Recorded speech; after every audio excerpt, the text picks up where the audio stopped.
Shan cunto ugu wanaagsan caafimaadka haweenka guud ahaan.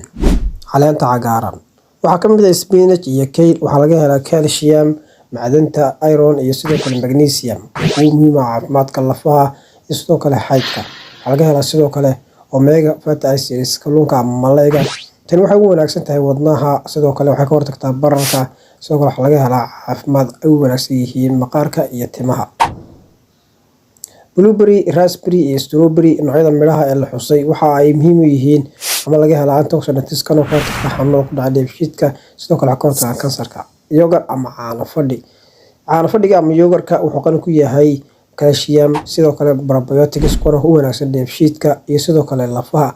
Guud ahaan waa mid u wanaagsan caafimaadka. Noocyada la xusay almond, gaar ahaan lowska, waxaa laga helaa mid nafaqo sare leh, waxaana ka hortagaan xanuunada ku dhici kara habdhiska kala duwan. Waxaa laga helaa sidoo kale vitamin E iyo omega